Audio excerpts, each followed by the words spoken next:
खबर में खुश आमदीद। मेरे साथ आरबिद भट्टी साहब, ताहिर मलिक साहब और मैं हूँ सईद काजी। नाज़रीन, सबसे बड़ी खबर अब मैशत की है और मैशत ही डोमिनेट करेगी आने वाले दिनों में। IMF कब खुश होगा और जो फ्री फॉल रुपए की है इसका बॉटम भी आएगा या नहीं आएगा, किसी माहिर से बात करेंगे। इसके बाद पेट्रोल और बिजली की कीमतों में क्या मज़ीद इजाफा होना है, IMF और पाकिस्तान के मामलात कहाँ रुके हुए हैं ये, और इसके साथ साथ रूस और ईरान से हम तेल क्यों नहीं ख़रीद सकते। और आज हम एक फ़िगर भी शेयर करेंगे आपसे कि रूस से मुबैना तौर पर तेल ना ख़रीदने के बायस कितने मिलियन डॉलर जो हैं हम दिन में लूज़ कर रहे हैं बकौल डॉक्टर तैमूर रहमान। इमरान खान को 1.5 माह में हुकूमत जाती क्यों नज़र आ रही है। भट्टी साहब एक शहबाज राना साहब, थैंक यू वेरी मच। हमारे साथ हैं भट्टी साहब, एक प्रोग्राम भी करते हैं और इकॉनमी रिपोर्ट भी करते हैं। थैंक यू राना साहब, ये फरमाइए कि कब राजी होगा IMF और जो रुपए की फ्री फॉल है इसका बॉटम आएगा या खुदा न खास्ता कोई, जिस तरह लोग डरा रहे हैं हमें, इसे श्रीलंका वाला मामला आप कैसे देख रहे हैं? बिस्मिल्लाहिर्रहमानिर्रहीम। जो रुपए का फ्री फॉल है इसकी बॉटम का तब तक कुछ नहीं कहा जा सकता जब तक पाकिस्तान और IMF का मुआहिदा नहीं हो जाता। और पाकिस्तान और IMF के मुआहिदे में अभी जो 3-4 बड़ी रुकावटें हैं। सबसे बड़ी रुकावट ये है कि जो बजट पेश किया गया है वो IMF की जो तवक्कुआत हैं उसके बिल्कुल ख़िलाफ़ है। उसी के अंदर बजट के अंदर जो पर्सनल इनकम टैक्स है, जो सैलरीड क्लास है, उसके ऊपर हुकूमत ने कोई 47 अरब रुपए की रिलीफ दे दी है, वो IMF को कबूल नहीं है। IMF तो ये कह रहा था कि जो सैलरीड क्लास है उसके ऊपर तकरीबन 125 अरब रुपए का इजाफी बोझ डाला जाए, तो हुकूमत ने बजाय बोझ डालने की रिलीफ दे दी है। दूसरा, फिर अभी जो पेट्रोलियम मसनूआत है उसकी कीमतों में 40 से 50% इजाफे के बावजूद, जो कि 60 रुपये फ़ी लीटर हुआ है, अभी भी उसके ऊपर तकरीबन 20 रुपये के करीब सब्सिडी पेट्रोल के ऊपर आज है और 53 रुपये फ़ी litre subsidy high speed diesel के ऊपर है। तो ये दोनों सब्सिडीज़ विड्रॉ होंगी। हो सकता है आज रात हो जाए, हो सकता है कल हो जाए, हो सकता है परसों हो जाए, हो सकता है पूरी करे हुकूमत, हो सकता है आधी करे अगर हुकूमत IMF का प्रोग्राम चाहती है। तो दूसरा ये कि जो नेपरा ने बिजली की कीमतों में इजाफा डिटर्मन किया है तकरीबन 50% या 8 रुपये फ़ी यूनिट, उसका हुकूमत को नोटिफिकेशन करना है। हुकूमत ने अभी तक नहीं किया। उस हुकूमत के पास 1 महीने का टाइम होता है और ये जो इम्प्लीमेंटेशन होगी नोटिफिकेशन की ये 1 जुलाई से होगी, तो वो भी IMF चाहेगा कि वो उसका नोटिफिकेशन पहले आ जाए। दूसरा, आपने आज देख लिया नेपरा ने तकरीबन मेरा ख्याल 4 रुपये या 3 रुपये फ़ी यूनिट उन्होंने फिर आज बिजली की कीमत में फ्यूल प्राइस एडजस्टमेंट की मद में इजाफा किया है, तो ये 8 रुपये के अलावा है।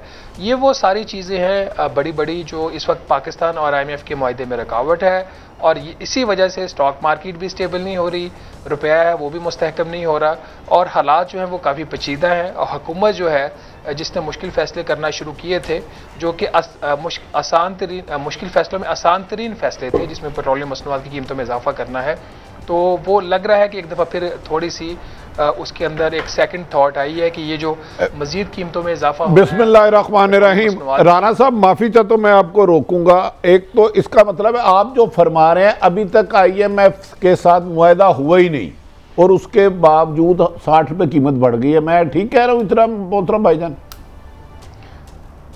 आरिफ भट्टी साहब, आप कभी गलत कहते हैं, आपकी असेसमेंट बिल्कुल ठीक है। अच्छा, दूसरा तो ये बिल्कुल ऐसे मुश्किल फैसले इन्होंने अपने लिए क्या किए? ये तो खरबपति आदमी है, जज साहबान की सैलरी बढ़ा दी गई, वो 15-15 लाख है।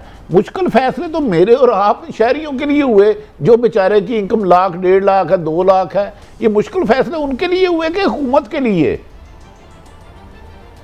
भट्टी साहब, आपने मेरी बात पे गौर नहीं फरमाया। मैंने कहा कि मुश्किल फैसलों में से आसान तरीन फैसले किए हैं इन्होंने। जो आप और मेरी जो के ऊपर जो बोझ डाला गया, ये आसान तरीन फैसले हैं। मुश्किल फैसले अभी होने हैं, वो हुकूमत नहीं कर रही और इसकी जो रियलाइजेशन है हुकूमत में नज़र नहीं आ रही। अगर आपको आज कल या परसों तेल की कीमतों में इजाफा नज़र नहीं आ रहा, तो इसका मतलब है कि ये जो मुश्किल फैसलों में आसान तरीन फैसले इन्होंने करने थे उसमें भी ये पीछे हट रहे हैं। तो ये तमाम जो चीज़ें हैं ये आपको अगले 2 हफ्तों में करनी है, बजट की अप्रूवल से पहले करनी है।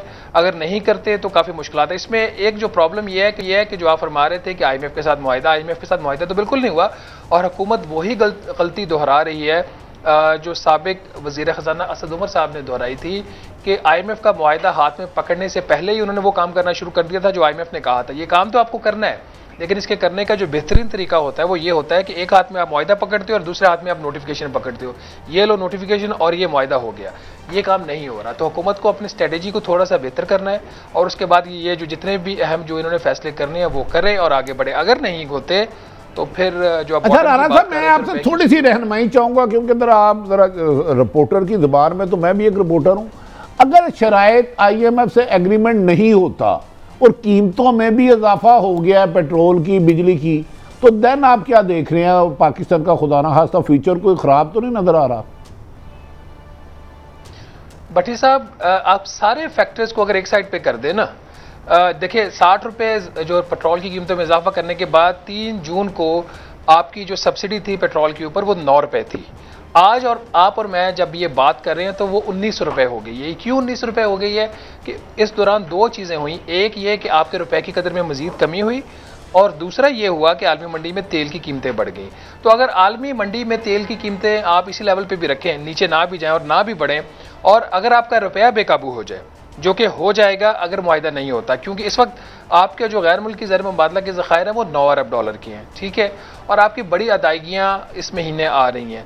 ये रिजर्व नीचे जाएंगे तेज़ी के साथ, और जब ये रिजर्व तेज़ी से नीचे की तरफ जाएंगे तो दो बड़े फैक्टर्स होंगे। एक फैक्टर ये होगा कि हमने जो पहले ही कर्जे लिए हुए हैं दुनिया से, उसका जो इंटरनेशनल मार्केट में आपके जो ट्रेड हो रहे होते हैं कैपिटल मार्केट्स में, उसके ऊपर जो पाकिस्तान के दिवालिया होने का जो उसका जो है रिस्क वो बढ़ रहा है। अगर आप अगर आप ब्लूमबर्ग का एक टर्मिनल होता है उसके ऊपर जाके देखें तो रिस्क डिफ़ॉल्ट पाकिस्तान का इंक्रीज कर रहा है। तो खुदा ना खास्ता हम फिर उस तरफ बढ़ेंगे, जिसका इजहार जो है वो मिफ्ता इस्माइल साहब ने 2 दफ़ा जब उन्होंने कहा जी कि जब मुझसे बुनियादी सवाल ये हुआ कि आपकी तरजीहात क्या है, महंगाई पे काबू पाना या GDP ग्रोथ, आप चाहते क्या हैं? उन्होंने कहा जी कि मेरी पहली तरजीह है कि पाकिस्तान को दिवालिया होने से बचाना है, पाकिस्तान को श्रीलंका बनने से बचाना। तो जब फाइनेंस मिनिस्टर अपने मुंह से ये बात कह दे कि पाकिस्तान को श्रीलंका बनने से बचाना, तो इसका मतलब कि फाइनेंस मिनिस्टर के जो जहन में ये बात है कि खुदा न खास्ता पाकिस्तान दिवालिया हो सकता है।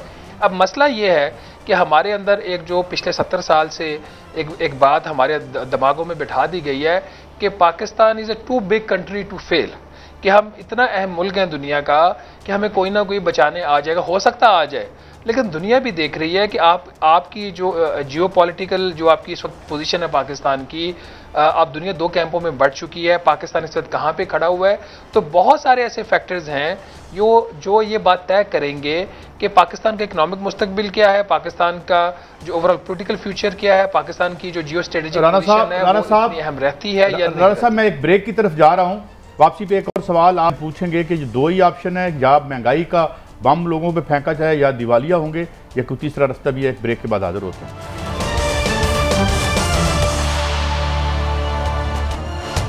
वेलकम बैक नाज़रीन, एक मिफ्ता साहब का शॉट सुनते हैं और फिर अपने मेहमानों की तरफ बढ़ते हैं। जी सुनाइए।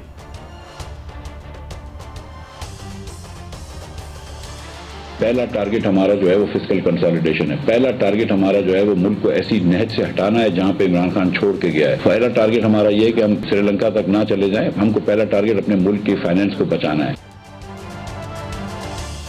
जी, हमें श्रीलंका बनने से बचाना है। आप राणा साहब से कुछ पूछना चाह रहे थे। अच्छा राणा साहब, आ रही है आपको आवाज़ मेरी? जी, मुझे आपकी आवाज़ आ रही है। अच्छा, मेरा बिल्कुल एक सादा सा सवाल है कि उसमें कोई ऊंच नीच हो सकती है। पाकिस्तान की जो हुकूमती अखराजात है जिसको रियासती दायरे शामिल है कोई 7,000 अरब के करीब है, तो क्या हमने ये कभी इस तरह भी सोचा है कि या डिफ़ॉल्ट होना है या पाकिस्तानी को सज़ा देनी है? तीसरी ऑप्शन ये नहीं कि हम अपने गैर ज़रूरी अखराजात को कंट्रोल करके पाकिस्तान को थोड़ा सा अक्ल और सैनिटी से चलाएँ? देखिए सर ताहिर साहब, इसमें जो हुकूमती अखराजात है वो 7,000 अरब नहीं है। जो वफाकी हुकूमत को चलाने का खर्चा वो सिर्फ 550 अरब रुपया। मैं इसमें सारे इदारे शामिल कर रहा हूँ, मैंने सारे इदारे भी शामिल कर लिए। मैंने कहा सारी जो रियासती अखराजात बोलो। जी, उसमें देखें, उसके अंदर आपकी सब्सिडीज़ भी होती है और बाकी सारी चीज़ें होती हैं। वो बिजली की जो आपकी है वो सारे आपका जो इस वक्त जो करंट अखराजात है ना हुकूमत के डेवलपमेंट को निकाल के जो अगले साल के लिए उन्होंने प्रपोज किए हैं वो 8,700 अरब रुपया है। इसमें सब्सिडीज़ हैं, इसमें और बाकी सारे मामला हैं। असल चीज़ ये है जो आपका बुनियादी सवाल है, नंबर्स जो भी हो, कि क्या हम अखराजात पे काबू पा सकते हैं या नहीं पा सकते। आपके जो बजट का जो हिस्सा है, जो बड़ा हिस्सा, वो 2 चीज़ों पर खर्च होता है। 42% आपका बजट जो जा रहा है वो सिर्फ कर्जों के ऊपर सूद की अदायगी पे जा रहा है, 16% जा रहा है तकरीबन दिफा के ऊपर, और बाकी जो दिफाई अखराजात है वो इसमें मैं शामिल नहीं कर रहा। तो ये आपका अच्छा शहबाज, मैं आपसे रहनुमाई चाहूँगा, माफ़ी चाहता हूँ। अच्छा, ये 16% आप फरमा रहे हैं दफा पे जा रहा है, इसमें पेंशन के भी हैं उनके पैसे के, ये अलग है? भट्टी साहब चलो तुसी उन पूछिए तो मैं दस देना, तुसी सीनियर हो, इसमें पेंशन शामिल नहीं है, इसमें कुछ और अखराजात भी शामिल नहीं है, वो सारे आप मिला लें तो ये 25% बनता है। अच्छा, थैंक यू। अच्छा राना साहब ये बताइए कि नहीं तो वो सवाल वही रह गया ना, कहाँ पे हम पैसे बचा सकते हैं, मतलब उस पर कोई रहनुमाई करे। सर देखिए, असल जो प्रॉब्लम है ना, जहाँ पे आपको सारा मसला आ रहा है वो जो 42% है उसके ऊपर आ रहा है, जो कर्जों के ऊपर सिर्फ सूद की अदायगी है। जब स्टेट बैंक ऑफ पाकिस्तान शरह सूद में 1% इजाफा करता है, 250 से 200 अरब रुपया आपके ऊपर जो पहले कर्जे हैं उसके ऊपर सूद की अदायगी का बढ़ जाता है। अब जो वफाकी हुकूमत की जितनी मर्जी आप सेविंग कर लें, जिसका जितना मर्जी गला काट दें, वो 30-40 अरब रुपये साल से ज़्यादा नहीं बनता। अब ये जो आपके कर्जों के ऊपर सूद की अदायगी थी, ये है 3150 अरब रुपया इस साल, जिसको अगले साल बढ़ा के कर दिया हमने तकरीबन 4000 अरब रुपया। तो असल अगर आपने कोई काम करना है तो ये जो बड़े बड़े 5-6 बैंक्स हैं इनको बैठाइए, इनको कहें कि जो पाकिस्तान की हुकूमत ने इन बैंकों का, जो पाकिस्तानी बैंक्स हैं ज़्यादातर, उनके जो कर्जे देने हैं उसको रीशेड्यूल करवाया जाए। ये काम आपको सबसे पहले अब करना पड़ेगा। उसको नुकसान डालें, कुछ उनकी जेब में और कुछ अपनी जेब में डालें, और कुछ उसकी जो रीप्रोफाइलिंग करें उसको लंबे अरसे के लिए ले जाएं। जब तक ये काम नहीं होता आपकी अभी फौरी तौर पर जान छूटने वाली नहीं है। ये सारी बातें हैं जी कि वो ठीक है, 1 रुपया भी जो रियासत का बचता है वो ज़रूरी है, क्योंकि वो 1 रुपया जो बचेगा वो आप कर्जा नहीं लेंगे। अच्छा राना साहब सॉरी, मैं आपको रोक रहा हूँ, टाइम की कमी है, अब मैं बहुत सी यहाँ बातें तिश्ना रह जाएंगी। ईरान और रूस का क्या मामला है? आज डॉक्टर तैमूर रहमान कह रहे थे कि 11 मिलियन अ डे बचा सकते हैं हम, जो रशिया से हमारा मुआहदा में हो गया था, नहीं हुआ था, इसमें क्लैरिटी क्या है, क्या हकीकत क्या है? भट्टी साहब मैं इसमें कोई ज़्यादा एक्सपर्ट नहीं हूँ एनर्जी के मामलात में, लेकिन चूँकि हम सेक्रेटेरिएट में घूमते रहते हैं, इतना मुझे पता है कि कोई भी चीज़ हमारी रूस के साथ मुआहदे के करीब नहीं थी। अगर आपकी गवर्नमेंट टू गवर्नमेंट कोई, देखिए अभी 2 चीज़ें हैं। रूस से आप इस वक्त गंदम तो आप इंपोर्ट कर सकते हैं क्योंकि उसके ऊपर जो है वो पाबंदियां नहीं है, जो फूड इंपोर्ट्स हैं। रूस से अगर आप तेल मंगवाना चाहें, जिसका पहली बात तो है कि कोई मुआहदा ही नहीं है, और एक 29 मार्च का एक हमाद अज़हर साहब का जो ख़त है वो आप सबको उसका पता है। अब बकौल फाइनेंस मिनिस्टर की, मुझे तो नहीं पता, बकौल फाइनेंस मिनिस्टर के उसका कभी जवाब नहीं आया। अब अगर आप आ भी जाए जवाब, तो मेरा आपसे एक सवाल है कि अगर रूस कल आपको ऑफर करता है जी कि आलमी मंडी में इस वक्त तेल की कीमत $120 फी बैरल है, तो मैं आपको $100 पे दे देता हूं, क्या आप ले लेंगे? मेरा आपसे ये सवाल है। आप नहीं ले सकते। आप $3 अरब इजाफी के लिए जो आपको IMF से मिलना है, आप मिन्नतें कर रहे हैं, और इस वक्त आपको तमाम मुश्किल काम करने पड़ते हैं। आप इस वक्त पाकिस्तान की हुकूमत, जो उसके मारूजी इकॉनमी के हालात हैं, वो वेस्ट यूरोप के साथ पंगा नहीं ले सकती। आपके इकोनॉमिक मसल्स बिल्कुल ज़ीरो हैं। अगर आप में इतनी जान है तो खड़ा हो जाएं। भारत के, अब सियासत हम सब करते हैं, हमारे जो हुक्मरान भी हैं, जो अपोजिशन भी है, भारत के पास तकरीबन $650 अरब के गैर मुल्की ज़र मुबादला के ज़खायर हैं। आपके पास $9 अरब के हैं, जिसमें से आपने $17 अरब वापस करना है। अब यह हिसाब खुद कर ले कि $9 अरब आपकी जेब में है और $17 अरब आपने वापस करना है। मैं कर्जों की बात नहीं कर रहा, मैं रिजर्व्स की बात कर रहा हूँ, ठीक है? तो ये सियासत राना साहब, माय लास्ट क्वेश्चन प्लीज, मुझे बताइएगा कि बिजली और गैस कितनी और महंगी होगी? एक बात तो साबित होगी ना कि वी आर चेंड, हम हमारी बेड़ियां हैं IMF की, हम नाताकती की वजह से तोड़ नहीं सकते, इस नालायक और नाअहल हुक्मरानों की वजह से। लेकिन ये बताइए कि और बिजली का कितना बोझ पड़ेगा आवाम पर, और आयल तेल का?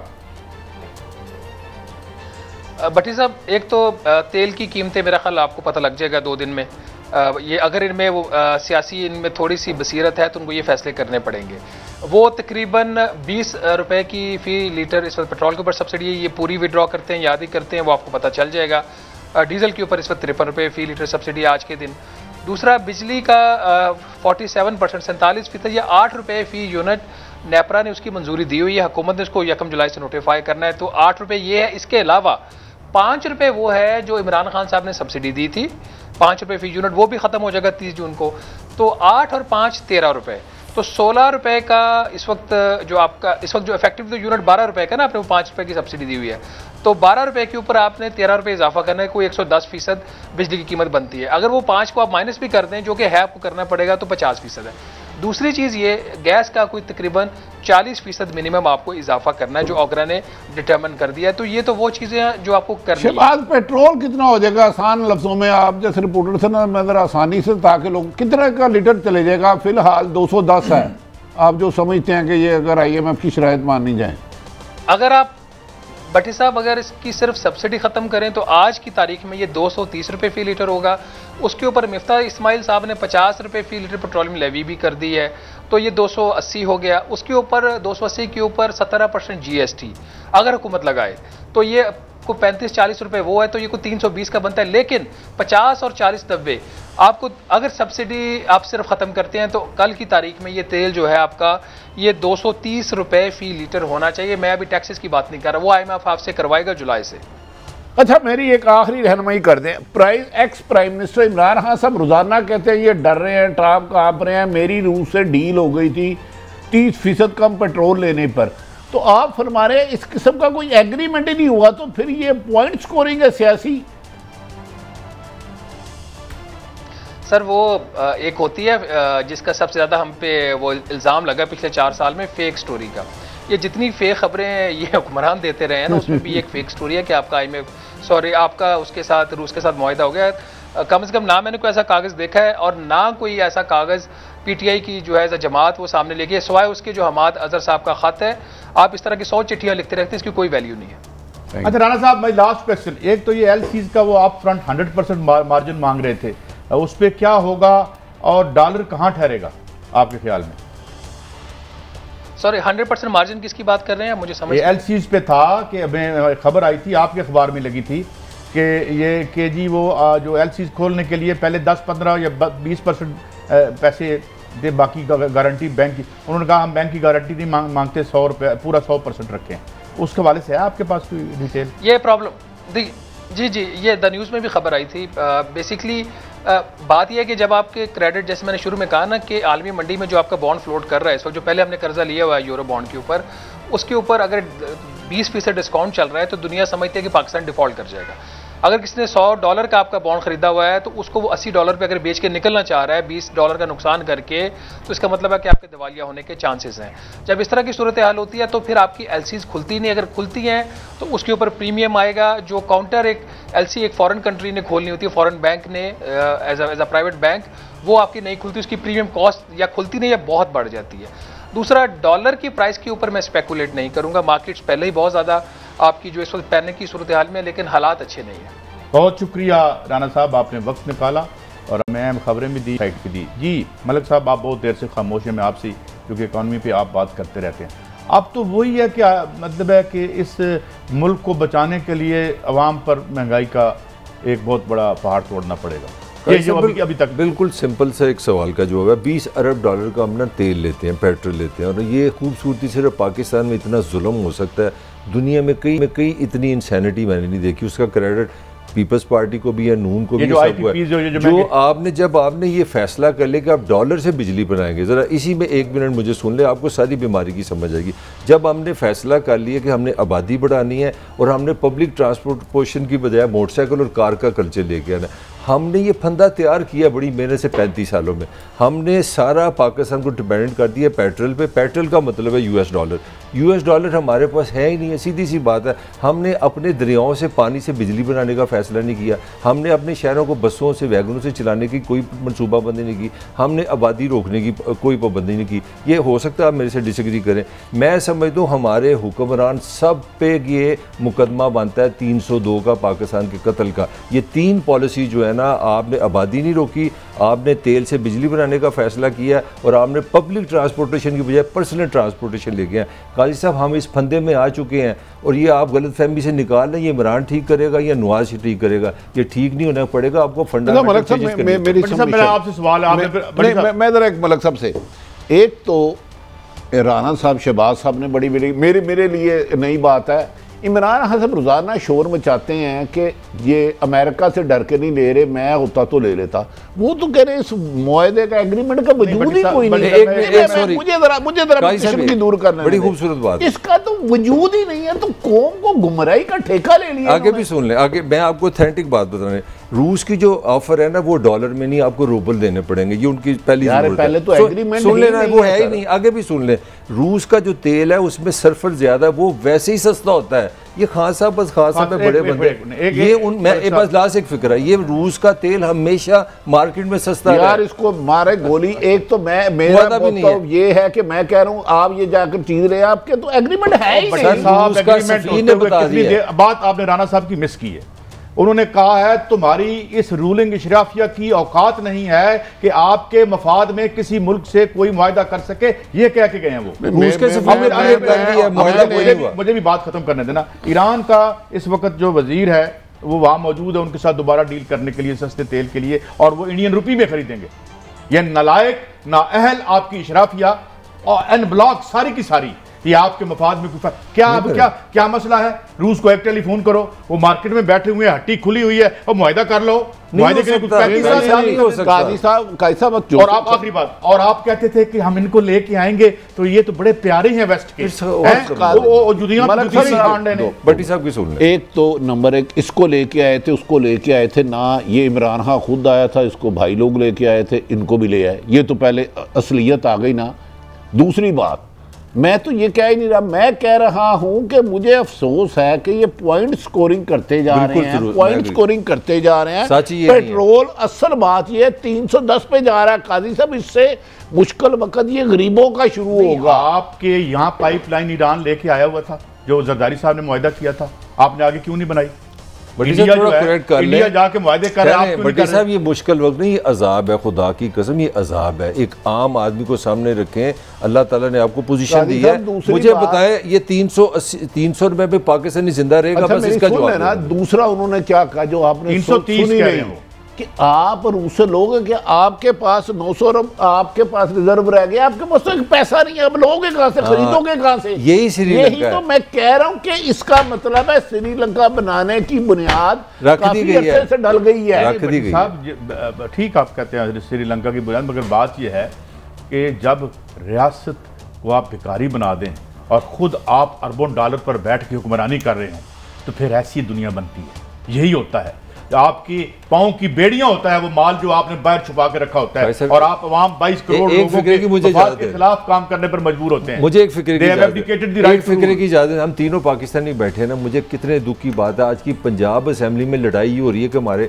मुकदमे अपना खत्म करो, इस मुल्क का बजट बनाना है। किसी ने बात नहीं की पाकिस्तान के असल मसाइल क्या है। ये है आपकी हुक्मरान यार, इतनी वाइब्रेंट आपके पास अपोजिशन नेशनल असेंबली में राजा रियाज साहब है, वो कहते बावजूद आप कुछ नहीं कर सकते यार, अफसोस की बात है। वो तो फिर हीरो है ना डार्लिंग। अब भट्टी साहब बात ये है कि chickens are coming home to roost जैसे कहते हैं ना, अब वो सारी जो कॉन्ट्रडिक्शंस हैं वो एक तो अनरेवल कर रही हैं। हाँ जी, और अब मामला ये है कि अगर आपने ठीक कहा मिफ्ताह इस्माइल साहब ने, मिफ्ताह इस्माइल साहब वही है ना जिन्होंने कहा था कि हमें हुकूमत 2018 में मिलती भी तो हम ना लेते। भट्टी साहब आपको पता है ना इस बात के, ये नहीं है? मैं तो गवाह नहीं अगवा हो चुका हूँ इस मुल्क की भूल भलैया में, इन हुक्मरानों के साबिक़ और मौजूदा के झूठ में। मैं हैरान हूं कि उस एग्रीमेंट का शोर डाला जा रहा है मुझे गुमराह करने जो है ही नहीं, जिसका वजूद कोई नहीं है। मौजूदा IMF कहते थे इमरान खान नाहल है, नलायक है, इज एंड दैट। ओ भाई, तुमने आके कह रहे हो मुश्किल वक्त तुम्हारा गुजर गया, क्यों मुश्किल वक्त गुजरा? शहबाज शरीफ का केस खत्म हो गया, हमजा शहबाज की बेल कर हो गई, 85 से आप जो नैब में तरमीम की है, नवाज शरीफ बाइज्जत बरी हो जाएंगे। मुश्किल वक्त तो आपने अपने साबित ना हुआ तो 5 साल कैद होगी ना। नहीं, मुश्किल वक्त तो आपने 22 करोड़ के गले में हमारे पटा डाल दिया, हमारे लिए किया मुश्किल वक्त, इनके लिए मिफ्ताह इस्माइल के लिए किया, उसका तो 2.5 अरब प्रॉफिट हुआ इस दफा। मुझे बताया ना हुक्मरानों का मुश्किल वक्त कैसे है। जिस मुल्क के हुक्मरानों ने जितनी मर्जी वो जो भी बेहूदगी की हो, उन्होंने इंडिया में 650 अरब रुपए के फॉरेन एक्सचेंज रिजर्व रखे हैं, उन्हें पागल कुत्ते ने काटा है कि वो रूस से ले रहे हैं। तैमूर 2% यार नहीं, 2% अब इस वक्त वो चौथा बड़ा सप्लायर है, चेक करें अपने फैक्ट यार। उनकी हमारे पास सिस्टम नहीं है रूस का तेल साफ करने की, अगली बात हो जाएगी, अच्छी नहीं लगती। ऐ भी रोला डाला हुआ है हमने रूस क्या कोई हमारे पास सिस्टम ही नहीं है। रूस मैंने बताया उसमें सल्फर ज्यादा है, पाकिस्तान के पास वो टेक्नोलॉजी भी नहीं है। हाँ साहब अजीम बंदे हैं, जो मर्जी कह रहे हैं। कौन सा साफ पेट्रोल बेच रहे हैं यहाँ पे? चले फिर यहाँ पे आपका हाई ऑक्टेन जो है उसकी क्वालिटी जो है वो सुपर से भी थले होती है। चले एक फिक्रा आपको मुबारक हो, आपको मुबारक हो। बहावलपुर और लाहौर फजाई आलूदगी में दुनिया के फ्लैट 2 नंबर बाहर रख के बैठेंगे ना तो फिर यहाँ हमारे लाहौर, ये लास्ट फिक्रा मेरा ले लें, लाहौर और बहावलपुर दुनिया के मोस्ट पोल्यूटेड सिटी है आपकी फजाई आलूदगी में। आप रूस का तेल है अल्हम्दुलिल्लाह, आप 10 यहाँ तो आप उसके दुनिया का गंदा तरीन पहला शहर लाहौर बन गया आपके प्यारे साफ सुथरे तेल से। वेस्ट के प्यारे तेल की वजह से लाहौर इस वक्त दुनिया का गंदा तरीन शहर है। ठीक है, वेरी गुड। इससे बुरा क्या होना हमारे साथ? जी भट्टी साहब। मेरे ख्याल में तो हुक्मरान एक मौजूदा है या साबका, इन पे मुकदमात होने चाहिए अवाम को गुमराह करने के। एक ब्रेक मैं आपसे एग्री करता हूं। ये एक ब्रेक के बाद हम बात करेंगे कि असल बात ये है कि ये इंडिपेंडेंटली फैसले इसलिए नहीं कर सकते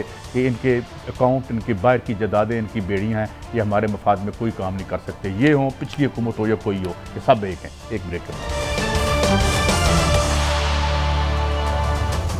वेलकम बैक। अच्छा भट्टी साहब, अब सवाल तो ये है ना कि जो फैसले करने हैं, यहाँ पे खुद इतनी एनर्जी है, इतना सूरज है, यहाँ पे लाखों वाट हम जो है मेगावाट जो है बिजली बना सकते हैं, हमारे अपने जो रिसोर्सेज हैं। हम 60s में हमारे से आके पूछते थे कोरिया वाले कि यार तुमने किया क्या है, ये मुल्क कैसे बना रहे हो? और डॉक्टर महबूब हक से आके मशवरा करते थे, जिसकी गाड़ियाँ आज यहाँ बिक रही हैं और हम जो है वो पीली साइकिल स्कीम चलाने लगे हैं अब। अच्छा मेरी काजी साहब अगर मुझे 2 मिनट दे दें, जितने भी पिछले 40 साल से हुक्मरान रहे हैं इनको मीनार पाकिस्तान ले आए। एक मलिक साहब ने जो अभी बात की ना, क्या प्रॉब्लम क्या है? हमने सबसे ज़्यादा हमने ख़रीदना है फ्यूल, पेट्रोल, उसकी कीमत अदा करनी है डॉलर हमारे पास है नहीं। ये मसला तो भाई हमने पानी से या दीगर कोई भी ज़राए हैं जिनसे बिजली बन सकती है, 40-50 साल कोई ऐसा हुक्मरान नहीं आया जिसे पाकिस्तान का दर्द हो, जिसे पाकिस्तान अवाम का एहसास हो कि यार ये तो 5 रुपये यूनिट नहीं दे सकता, 45 रुपये यूनिट। तो इसका मतलब है आप घरों में यार आप जहर फेंक रहे हैं, बम फेंक रहे हैं। बिजली के बिल नहीं, काजी साहब जुलाई का माफी चाहता हूं आपके, मेरे और 22 करोड़ आवाम के घरों में बम फेंकेंगे। इसका जवाब मैं इसका जवाब देता हूँ। 1 मिनट, सॉरी। देखिए मैंने डैम बनाना है पाकिस्तान के लिए, मैं हुक्मरान हूँ। आप मेरे पास गोरा साहब आए, आपने कहा ये मुआहदा करें, इतने मिलियन आपको स्विट्जरलैंड पहुंच जाएंगे, मैं आपको सलाम करूंगा। जो पाकिस्तान ये पीपल्स पार्टी को कहाँ से लाए हम दोबारा? ये तो गालबन IPP के एग्रीमेंट उसी 94 से शुरू है मोहतरमा बेनज़ीर। तो कादी साहब फिर अवाम का क्या कसूर? डील हो रही थी 94 से मियां साहब की हुकूमत गई थी। अच्छा कादी साहब, इसका मतलब है यहाँ तो हम जो लोग कहते हैं कि पानी से बिजली बन नहीं सकती, तो 40-50 साल जितने भी हुक्मरान रहे हैं A to Z क्यों नहीं बनाया? असल मुल्ज़म तो कौम के वो हैं। भट्टी साहब, हुकूमतें 2 तरह की होती हैं, वो 2 काम कर सकती हैं, या वो अवाम की फलाह पैदा कर सकती हैं या वो खरबपति हुक्मरान पैदा करती हैं। अब आप गौर करें कि हरेरी है जो लबनान का बेड़ा गर्क है, मगर हरेरी साहब खरबोपति हैं, अरबोपति हैं जो ऊपर नहीं, काजी साहब मैं माफी चाहूंगा, मैं जितना मर्जी हो शर्त लगा लें, शरीफ फैमिली और जरदारी फैमिली से कम पैसा उनके साथ क्या क्या लगाते हैं बैठ चलो क्या लगाते हैं, मैं आपको चैलेंज कर रहा हूं। मुझे बाहर में कुछ लोगों की, दोनों खानदानों की प्रॉपर्टियों के अरबों रुपए का पता है। काजी मान जा, फिर क्योंकि सबूत आपने मांगे, आगे लो या बिजली बना लो। अच्छा, नहीं, आगे आपने आए मुझे नए में 3 तरमीम की थी, तो पढ़ के सुनाए, लोगों को बताएं ये लुटेरे आके किस तरह ये करप्शन को जायज कर रहे हैं। 1 मिनट प्रोड्यूसर नहीं, मैं जरा सिर्फ एक सेकंड, आप दोनों के लिए मौजू मैं चाह रहा हूँ। काजी साहब के पास बड़ी अच्छी एक डिटेल खबर है कि इस वक्त ईरानी वजीर खारजा इंडिया में क्या कर रहे हैं, उसका पाकिस्तान से भी ताल्लुक बनेगा। बताएं सर, जरा हमें बताएं। अच्छा, ये मैं बता दूं कि ये मुझे नैब के जराये से ही मौसूल हुआ है कि नैब में जो थे 6 तरामीम की जरिए 1/85 से ये तरामीम लागू होंगी। दूसरी तरमीम अहले खाना के एहसास मुल्ज़म के एहसास तस्वुर 1/85 से जरा माफी चाहता हूँ, इसका मतलब है नवाज शरीफ फैमिली हाँ उनको निकाल पाकिस्तान तो बाहर तो क्या मेरी पाकिस्तान में प्रॉपर्टी ये सारी बाइज्जत भरी। अच्छा लो मलक साहब और लूटो। अहले खाना के एहसास मुल्ज़म के एहसास तस्वुर। अच्छा, ये मुश्किल फैसले थे सारे, ये मुश्किल फैसले। अच्छा, असासों को नाजायज साबित करने की जिम्मेदारी नैब की है, मुल्ज़म पर नहीं। अच्छा, मुल्ज़म की जायदाद की कीमत मार्केट की बजाय DC रेट पर होगी। अच्छा, इसका मतलब काजी साहब आपको खुदा न खास्ता किसी को रास्ते में डाकू लूट लेता है तो जो लुट गया है असल जिम्मेदारी उसकी है, डाकू कौन था वो डाकू को तलाश करे। तो डाकू बाइज्जत बरी है। नहीं, नहीं, जियो नहीं, नहीं, डकैतो अच्छा, ये दो तरामीम में ऐसा जो 5 साल के लिए पकड़ा जाएगा, दौरान केस मुतनाज़ा जो प्रॉपर्टी है उसको वो बेच सकते हैं। और आखिरी ये है कि जो केस साबित ना हुआ तो नायब अफसर को 5 साल। ये भट्टी साहब यार मैं ये कहता हूँ कि ये सब कुछ करने की बजाय कोई 4-5 खानदान हमें बता दें कि इन पर कोई कानून लागू नहीं होता, बात खत्म करें। 1973 के कॉन्स्टिट्यूशन में डाल दें, इस पे तो आप सारे मुतफिक हो जाएंगे। आपको पता है, सब पता है, खानदानों का नाम का भी पता है, सब पता ही है। बहरहाल बात करते हैं फिर जो इंडिया के वाले से हम बता रहे हैं कि इंडिया इस वक्त कोशिश कर रहा है सस्ता तेल लेने की। हमारे तो एक अंदाज है ना खान साहब का, एम ही बयान दे देना, इंडिया इस पे काम कर रहा है, जरा थोड़ी डिटेल दें हमें वो क्या सिचुएशन है। हालांकि IMF और जो वेस्ट है वो तो ईरान पहले बहुत उसकी फ्रिक्शन ऑफ ऑयल उधर से आता था, अब जब से उन्होंने सस्ता किया है उनके पास फैसिलिटियां तो हम क्यों नहीं ले सकते? पाकिस्तान को क्या तकलीफ? सब ये मेरी भी रहनुमाई फरमाएं, अगर जो अमेरिका का सही दोस्त तो भारत है ना, वो ले सकता है, हम क्यों नहीं ले सकते? जरा रहनुमाई फरमाएं आम लोगों के लिए, मेरे लिए नहीं।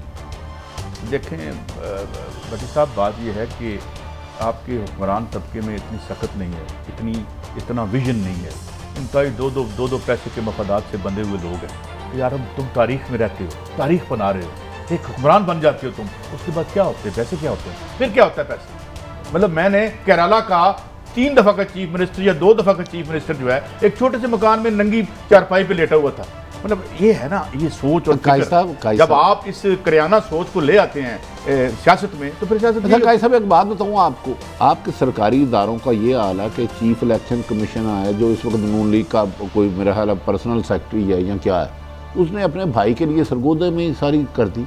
यार इस मुल्क को लूटने आए हो कि बनाने आए हो? क्या किया सरगोदा में? जरा डिटेल अपने भाई के लिए हल्का बंदी की। यार वो देखे काजी साहब, जब आपके सरकारी सैलरी पर आवाम के टैक्सों से पलने वाले सरकारी इदारे जितने भी हैं वो खुद लूटमार कर रहे होंगे तो 22 करोड़ आवाम पे बोझ क्यों डालते? पाकिस्तान के साथ जो सबसे बड़ा फ्रॉड हुआ है वो पब्लिक प्राइवेट पार्टनरशिप, ठेकेदार, ब्यूरोक्रेट और सियासतदान मिलकर इन्होंने तीनों ने ऐसा बेड़ा गर्क किया आपका कि आज आप बेगिंग बाउल, एक ऐसा मुल्क मलिक साहब यहाँ 4 सीजन हैं, दुनिया की हाईएस्ट पीक्स हैं, सूरज इतना है कि पूरी दुनिया को बिजली दे सकते हैं, सिर्फ पानी से आप 1 लाख मेगावाट बिजली बना सकते हैं।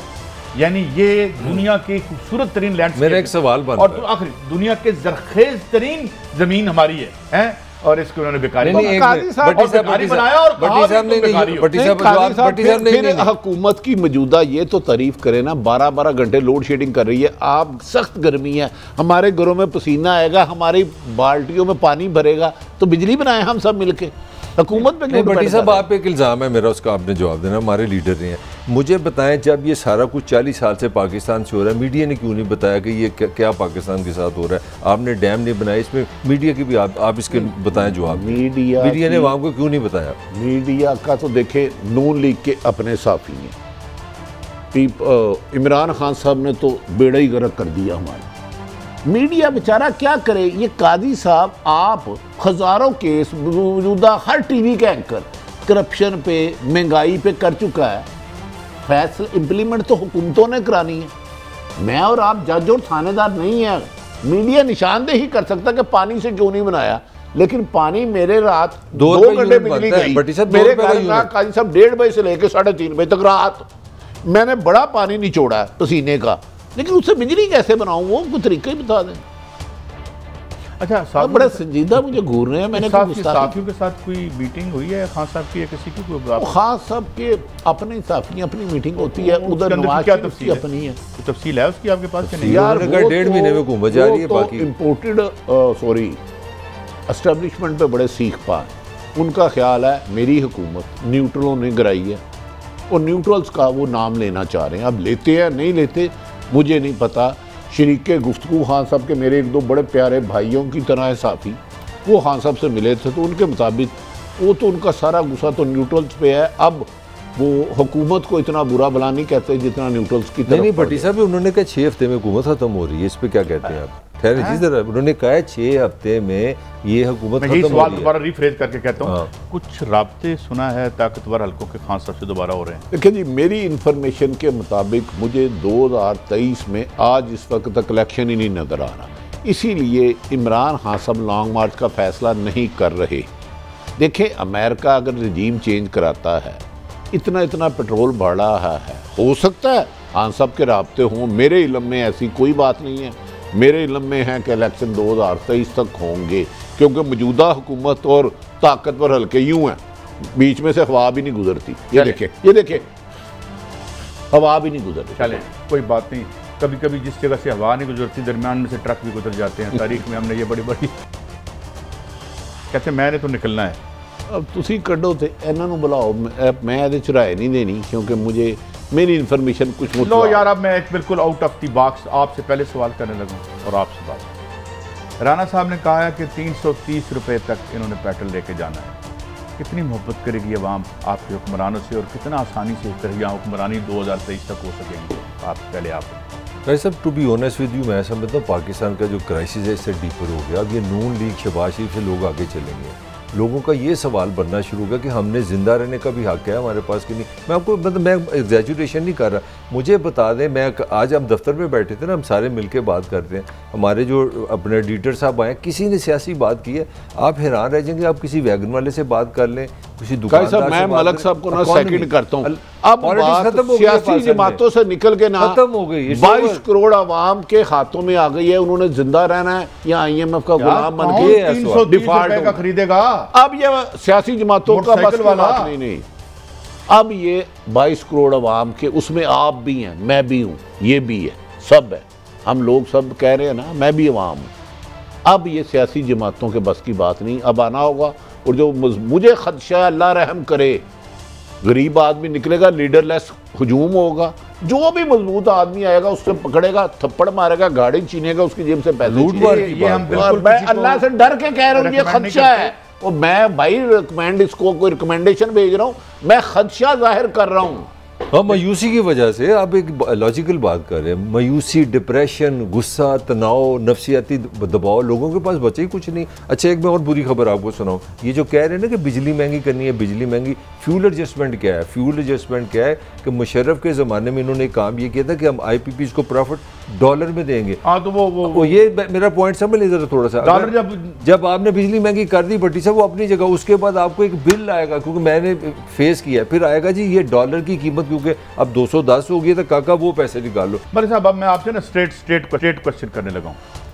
इस बात में अब दुनिया भर में कहीं किसी को कोई शक नहीं रह गया, हालांकि ये जितने सबसर्विएंट एकेडमिक है ना, ये सारे जो सिलेबस कैम्ब्रिज और इसकी ऑक्सफोर्ड के हैं, इनको जो इनकी फंडिंग पता कराएं कौन करवाता है। लिहाजा यहाँ पे कोई एक नंबर बात इकोनॉमिक्स के हवाले से नहीं हो सकती। मोहतरम इमरान खान साहब ने इशारतन बादिउल नज़र में कहा है, एक श्रीलंका की मिसाल दी है और दूसरा न्यूक्लियर की तरफ इशारा किया कि खुदा ना खास्ता क्या हमसे शर्तें मनवाएंगे कि अगर वो ये हो सकता है तो इससे पहले के वक्त तो 22 करोड़ आवाम साहब, इससे पहले क्या वक्त हो? मलिक साहब, ये स्ट्रक्चरल चेंजेस कर ही नहीं सकते।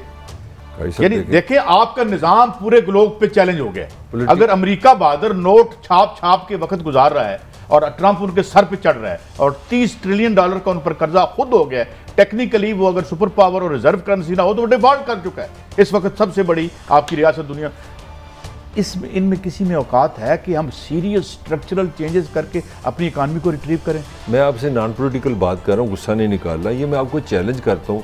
आज 2 महीने पहले हम सब का यही ख्याल था कि इमरान खान जहाँ इकॉनमी पाकिस्तान की लेके जाने तबाही बर्बादी है। आज मैं हैरान रह गया हूँ, इमरान खान ने एग्जैक्टली यही बात इस हुकूमत में कह दी है।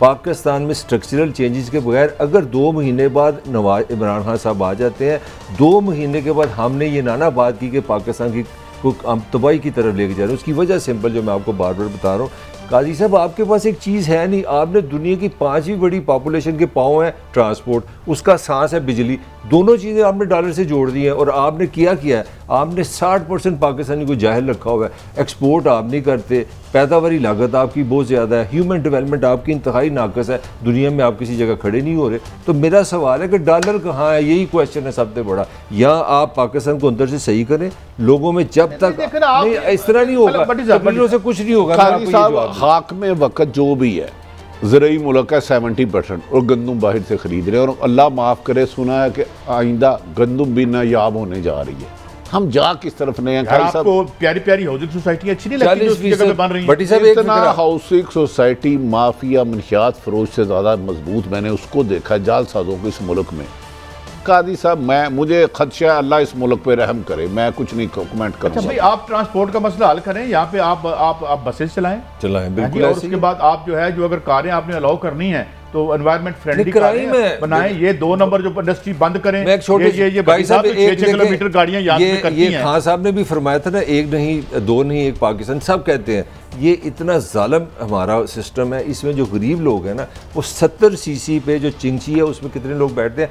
8 लोग 70 सीसी पे, वो 70 सीसी की मोटरसाइकिल होती है जिसमें चिंची पे के 8 बंदे ट्रैवल करते हैं। और हमारी तरह के बदमाश टाई कोट पहन के 1800 सीसी पे अकेला जा रहा है, मैं सोरे जा रहा है 1800 सीसी पे 1 मील गड्डी थले आ जाए, तुसी पब्लिक ट्रांसपोर्ट चला दो। भट्टी साहब आप गौर करें, 70 सीसी पे बंदे ट्रैवल करते हैं, मोटरसाइकिल पे जाएगा, थोड़ा सा मजबूत होगा, मेहरान ले लेगा, बड़ी लेता रहेगा।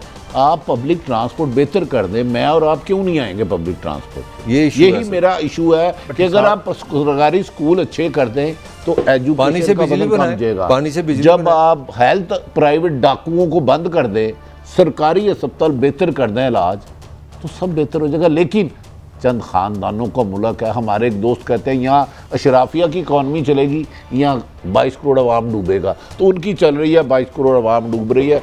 कल या परसों अगले महीने भी आप इसी किस्म की गुफ्तगू हम करते होंगे। अच्छा भट्टी साहब, ये तो अब खान साहब की बात मानने को मतलब लगती है, करीने क्यास के ताकतवर हल्के बहुत परेशान है माशी कैफियत से। यकीनन देखें, पाकिस्तान का सवाए चंद ख़ानदान के जो खरबपति हैं, उनके अलावा 22 करोड़ आवाम परेशान है। देखें, अदारे भी तभी बचेंगे ना, ये मुल्क बचेगा। सबसे पहले हम अल्हम्दुलिल्लाह मुसलमान हैं, फिर पाकिस्तान है। पाकिस्तान नहीं है तो हमें कुछ नहीं चाहिए। मैं जर्नलिस्ट बहुत बाद में हूँ, मुझे फ़ख्र है मैं पाकिस्तान हूँ। अगर जो पाकिस्तान का दुश्मन है, चाहे वो करप्शन के ज़रिए ख़त्म कर रहा है, बैरूनी साजिशों के लिए, अमेरिकन मरासले के ज़रिए, या पाकिस्तान से मनी लॉन्ड्रिंग बहल ले जाके, हम उस बंदे के ख़िलाफ़ आवाज़ हक बुलंद करते रहेंगे, उस हाकम का नाम जो भी हो। अच्छा मलिक साहब, आपके पास कोई इतला है कि मोहतरमा मरीम नवाज साहब कैंपेन ज़िमनी इंतखाबात की चलाएंगी, जिसमें यानी अंदर कुछ बात पे कुछ थोड़ा बहुत भाई साहब देखें, ये एक टेस्ट बन रहा है। अब ये दोनों का जो स्कूल ऑफ थॉट है ना, ये लाहौर पंजाब, आपको पता है 60% पाकिस्तान है, यहाँ पे 20 सीटें हैं। 20 सीटें का मतलब है अगर मुस्लिम लीग नून जीतती है तो खान साहब फारग है। मैं एक सिंबॉलिकली बात करूँ, रियलिटी की बात नहीं करता। और खान साहब का जितना भी हाइपोथेसिस है ना कि ये करप्ट साबित हो गए, ये फाइनेंशियली नाकाम साबित हो गए हैं, ये इम्पोर्टेड हुकूमत और मेरे साथ ज़्यादती हुई है, तो ये दोनों का इतना बड़ा टेस्ट है ये ज़िमनी इलेक्शन। ये मैं आपको बड़ी एक सेंसिबल बात कर रहा हूँ। इसमें जो जीतेगा ना, दूसरे के लिए अगला इलेक्शन लाइफ एंड डेथ बन जाएगा। अगर खान साहब, मैं कंप्लीट कर लूँ, अगर PTI ये ज़िमनी इलेक्शन हार गए तो नून को फिर आप हाथ नहीं लगा सकते। बच्चों वाली बात, इमरान खान साहब ने फैसला किया है ज़िमनी इलेक्शन की निगरानी PTI की तरफ से उस्मान बुज़दार करेंगे। पौने 4 साल वसीम प्लस आप कहते हैं। मेरा थोड़ा सा इनसे इख्तलाफ है, वो ये है कि क्या ये जो इलेक्शन ज़िमनी है ये बिल्कुल उसी तरह शफाफ होंगे जिस तरह होते आए हैं? इसकी तैयारी सरकारी मशीनरी कर रही है। फिर जरा मर्जी जीत जाए, मारूफ पर क्या फर्क पड़ता है? मारूफ पर मलिक साहब अच्छा 330 कादी साहब 30 सेकंड। लाहौर से एक MP इलेक्शन लड़ रहे हैं जो PTI के थे। परसों SHO उसके पास गया, उसके मुखालिफिन को उठाया और लितर मारे, ओए नून लीग नू वोट दे। ये आप इलेक्शन करा रहे हैं। कोई इनकी ऐसे कुछ पता नहीं चलना। अवाम क्या सोचते हैं, वो क्या डिसीजन तारीख के मैदान में करते हैं या नहीं करते, इस 330 रुपए वाली बबीन अल्लाह करे ये ना हो तो that will be the deciding factor. और डिसाइडिंग आप बताएं, आप कितनी जिंदगी आपने बाकी आप जिसको मर्जी 2 नंबर तरीके से इलेक्ट करा के ले आए, समझ में। लेट्स बी ऑनेस्ट यार, आखिर राजा साहब भी तो बैठे हैं ना हमारे। आपने जिंदगी में भट्टी साहब, आपने ऐसा पाकिस्तान देखा था हर रोज 3 रुपए डॉलर बढ़ है? मेरी तो मेरी एक गुजारिश आखिरी, पाकिस्तान की सबसे बड़ी अदालत सुप्रीम कोर्ट है, उसने कहा है कि जो इमरान खान साहब, हमजा साहब को जिसने वोट दिए वो D सीट हो गए, लेकिन हमजा फिर भी वज़ीर आला पंजाब है। ये क्या कानून है यार? नहीं पता नहीं। अब ये नहीं, मेरा तो वोट ही जाली काउंट ही नहीं होना, तो फिर मैं वज़ीर आला कैसे बन गया? भट्टी साहब, उसमें अगर अदालत, मैं वैसे कोई फैसले पे मैं तनकीद नहीं, मैं तो अपनी समझ में बात करूँ। अगर अदालत ये कहती ना कि ये कानून इस तारीख से लागू है और उसके बाद अगर हमजा का इंतखाब हुआ तो वो साफ हो जाना था, उसमें क्लैरिटी नहीं है। मेरा और सवाल है, मैं एक मज़ाहिया सा सवाल, बड़ा जबरदस्त ये मुल्क है डाकुओं के लिए। मेरी बात सुन, जिससे राज़नी हुई वो मुल्ज़म है, जिसने डाका मारा वो रहबर है। नहीं भट्टी साहब, आप बचपन में खिलौनों से खेलते थे? नहीं नहीं नहीं, ये हमारे हुक्मरान हमसे इतना खेले हैं कि हम फुटबॉल कभी एक किक मारते लगता है कि ये असेंबली है या गुड्डे गुड्डी का खेल हो रहा है, कोई इस तरह का कठपुतली तमाशा हो रहा है, कुछ ऐसा लग रहा है आपको? काजी साहब, इस शहर संग दिल को जला देना चाहिए, फिर इसकी राख को भी उड़ा देना चाहिए। तो एनालिसिस कट के ले आंदा कि 25 सीटें फैसला करेंगी। वो अपनी असेंबली देखें, अपने अपोजिशन लीडर देखें, माशाल्लाह यहाँ पर एक कानून की इंटरप्रिटेशन जो मर्जी कर लें, नाअहल लोगों के वोट से सीएम बैठे हुए हैं, और क्या क्रेडिबिलिटी आपकी है? तो फिर You have become a laughing stock। फिर खत्म करिए सारे, खत्म की करो, खत्म करो भाई, जो है सामने तो यही है ना, सिस्टम तो यही है, मजबूरी यही है। मैंने पहले भी आपको बताया कि 3.5 घंटे से लड़ाई हो रही है पंजाब असेंबली में। वो कह रहा है मेरे मुकदमे खत्म करो, तुम्हारा मैं बजट पास करो। मुकदमे खत्म करो, आप कहीं नहीं अंदर करो, जो बंदा आप कोई नहीं है। क्यों भट्टी साहब, मैंने गलत कहा? पासन की आवाम भाई पिछले 7 सीटें सिर्फ पीपल्स पार्टी की हैं, आधे इख्तियारात वज़ीर आला पंजाब के मांग रहे हैं। वो कह रहे हैं ये वजारतें मुझे दो, आधा हिस्सा दो। वज़ीर आज़म को, हमजा शहबाज को तो वैसे ही उन्होंने 75% पीपल्स पार्टी ने फारा कर दिया है कि ये सारी सीटें मुझे दो। काजी साहब, जिस मुल्क में अगर सुप्रीम कोर्ट का फैसला है कि इसका वोट कैंसिल है, डाका मारना गलत है, तो डाके का माल खाना भी गलत है। मैशत आपके सामने है, सियासत इस मुल्क की आप देख रहे हैं, और हमने जो ये असम्बलियाँ भी आप देख रहे हैं। कब बदलेगा, कौन बदलेगा? बदल दें तो बेहतर है, ताकि हमारे बच्चों का मुस्तकबिल या महफूज हो सके। इजाज़त, अल्लाह हाफ़िज़।